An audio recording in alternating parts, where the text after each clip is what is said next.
Hello and welcome to the Nonduality Podcast. Nick Higham here, and today I'm joined again by Paul Dobson. What do you know with certainty? What is factual? What is actual? It's a very powerful inquiry. There are no reference points, are there?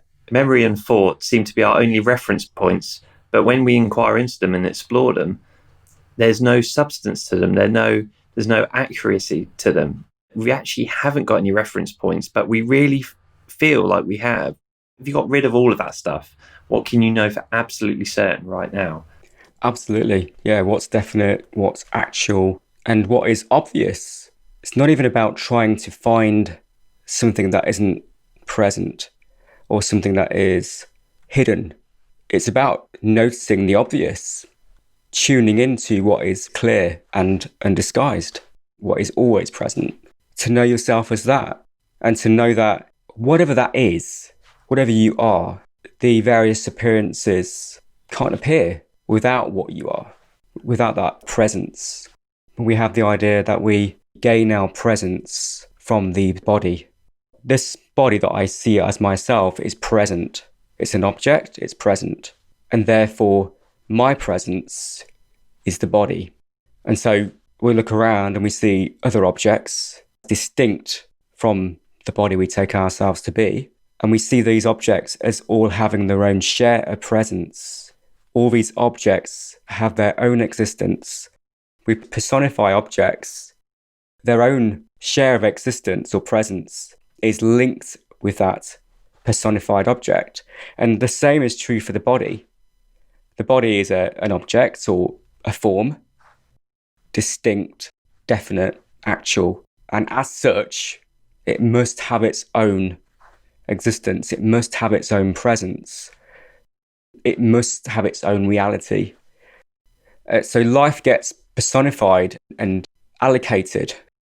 Without the mug's presence, could the mug exist? Does the mug really have presence? Does it really have a share of existence? Does the body indicate your presence? The body is simply an object amongst other objects, none of which are actually personal. What is it that your presence indicates? If it's not the body, what is this presence that you're familiar with, that has actually never changed? Even though the body has grown and developed and gone through many different experiences, has your presence changed? Is your existence personal in that sense? Is it true that there are countless objects with countless shares of presence? You, existence, needed to be before any form could appear. When I say you, I'm not talking about a body. There's no dividing border that says there's this presence, this qualityless presence, and then the world, because you can't possibly separate the two, because it's so immediate, it's so obvious. It's what you are. The imaginary application of qualities, Maya, create form, distinction. We have continuity, we have the past, present, future, time, space, object. These are concepts. These are creations of the mind. Without space, there's just one infinite object. And that's non-duality, right? Without objects, there's just an infinite space, and that's non-duality. A subject is an object.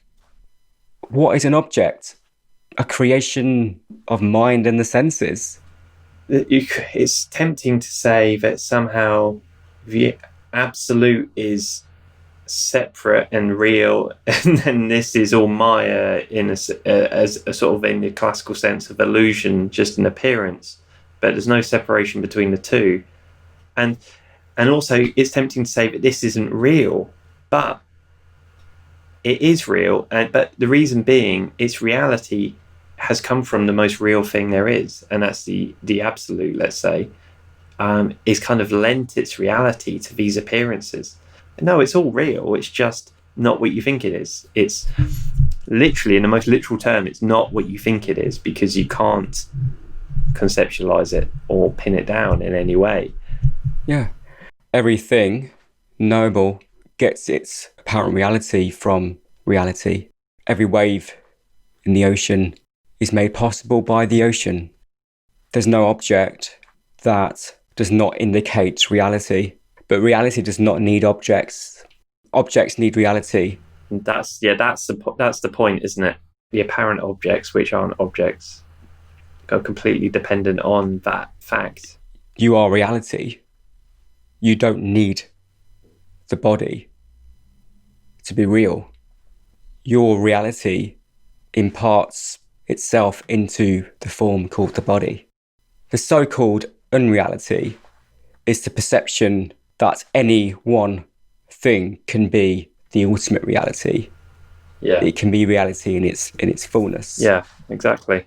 There is no unreality, because it's all reality, like you say. It's not what it seems. It's not this kind of solid, tangible thing which has its own reality to it, like somehow separate from the rest of reality. It's like it's just how the whole is appearing at that time, and then this little reality also has the ability to appear as like a little ego or a little separate self, and then take itself personally. And all this is about is realizing that there never was a new existence that was made. It's just a little maybe a trick reality's playing on itself, who knows, but it's all just a misidentification at the end of the day. It's just there's nothing personal here. It feels very personal, but that feeling of it being personal actually is in a way borrowed from the actual reality. Yeah. When a baby is born, is a new existence born. Existence is attributed to this form. Presence. The body is present. The body of the baby is present. The body exists. It's real.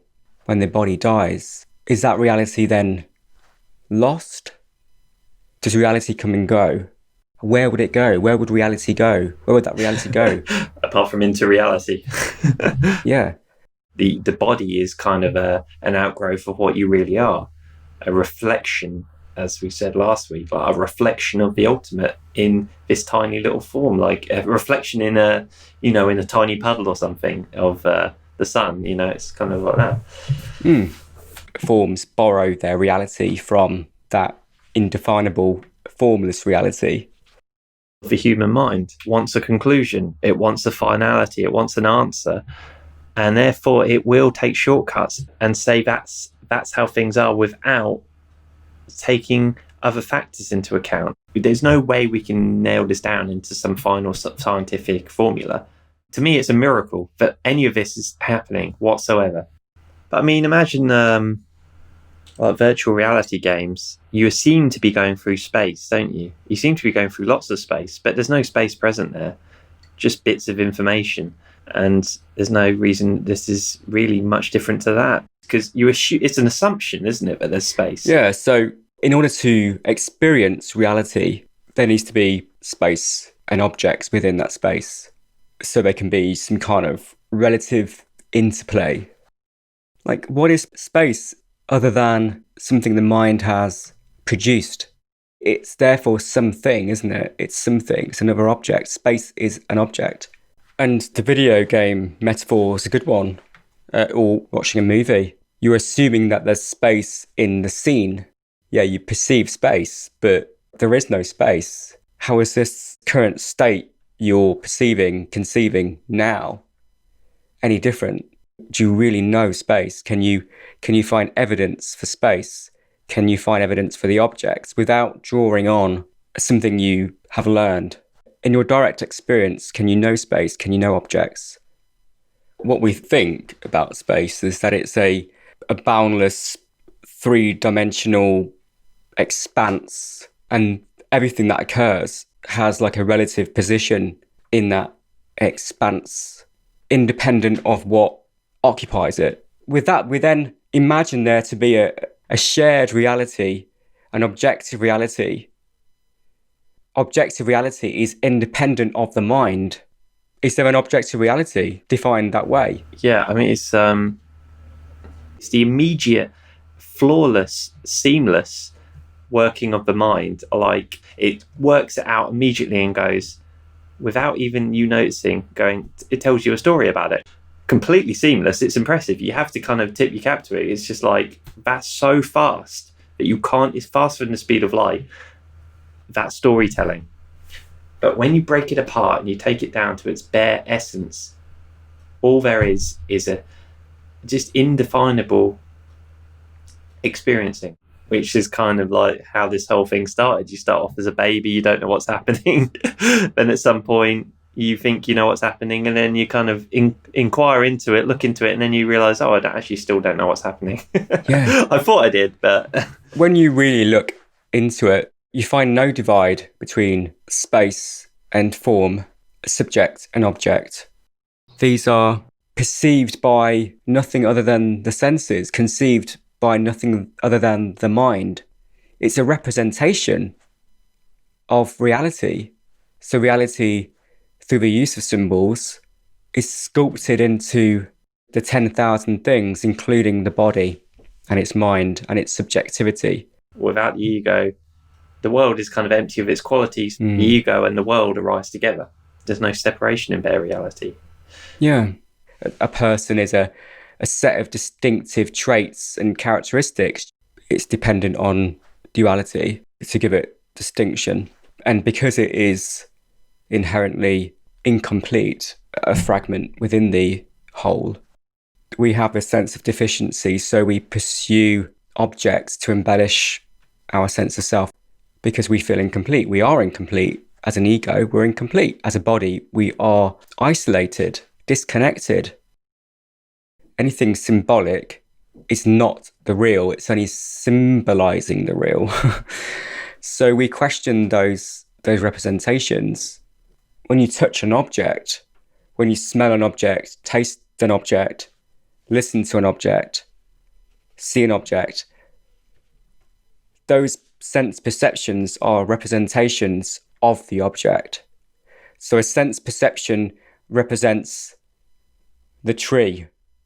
We have this sense of it's real, it's concrete, but is sensory experiencing concrete? And then the idea of the tree, which is conception, meaning making, represents the abstract, because you can't touch thoughts. They are abstract. What even is a thought? That's a question as well, I think, in itself. What even is a thought? That's something that was quite a big realization moment for me. I listen to these things all day, and they're telling me what to do and what's right and what's wrong, and telling me to be angry about this and that and blah blah blah. And then it suddenly occurred, well, what even are these things that are appearing? Where are they coming from? And are they telling the truth? All of those three things. Firstly, they're not telling the truth. I can tell you that. They're full of so much bollocks. I can't even. But the other two things, I don't know where they're coming from. I don't know what they are. Yeah. I can't say what anything is, but let alone a thought. We seem to feel we know what these are because they're so immediate in our experience. We also know the sense of being. We also know our presence, our existence. So we know that there are sensations. We know that there are thoughts, interpretations in the light of existence. The mind craves understanding. The mind cannot tolerate ambiguity. The mind will fill in the blanks. It will make things up to avoid the free fall of what it perceives as nothingness, and therefore its own annihilation. So it has to keep creating meaning through thoughts, through the senses, made possible by existence. It's kind of like having like one of those little Windows 95 paperclip helper guys, the guy that appears. Oh yeah. It's kind of like having that guy, and he desperately wants to be, important and wants to feel up to date with this supercomputer, and he's like trying to help you, but he's way out of date and he can't be helped. and he's not helping whatsoever. But it's kind of like he's desperate to cling on to his little paperclip existence. And it's like, you're not even relevant anymore, little paperclip. It's kind of the situation we've got with the mind, helpful on some level. Yeah. But as far as actual happiness and peace and the truth of reality, it's not helpful. No. Ironically, in those days, you needed Google and you needed Alexa to ask how to get rid of the paperclip. Sorry, I'm having trouble understanding right now. Reality is therefore only ever altering itself. There's no subject within reality or outside of reality that is doing this sort of shape-shifting, sensing, conceiving. It's nothing but reality itself. Yeah. You're off the hook in a way, aren't you? Because you're kind of stuck in the personal, and then you realise you already are everything, and so you're actually completely off the hook. And the relief that comes when you realise that is laughter. Really, is how it's been expressed. I guess in my explorations, is just complete and utter hysterical laughter because of the ridiculousness of the situation, the ridiculousness of how serious and personal it had been taken. Yeah. The point is, don't be quick to assume that what you know is absolute truth. And also don't overlook the fact that what you know is nothing but an expression of truth. The path of exclusivity and the path of inclusivity or love. Yeah. Neti is exclusion. You're refining through a process of elimination what we can be sure is not true or not definitive of reality, and therefore allowing reality to shine. We realise I'm no thing, and therefore I am all love. The realisation of inclusivity. It seems to come back round, doesn't it? Excluding it all. So a lot of people stop there, but I think it's then come back round, the inclusivity, realising that you're everything. You don't need to stop as some sort of, ethereal kind of spacious awareness. You can then come back round and then bring that back into life, and just, it's not life denying then, it's life affirming. It's life, if you're choosing awareness or choosing the body, you're still stuck in polarity, aren't you? Yes. If the two haven't been somehow reconciled, then you are still stuck in one position or another.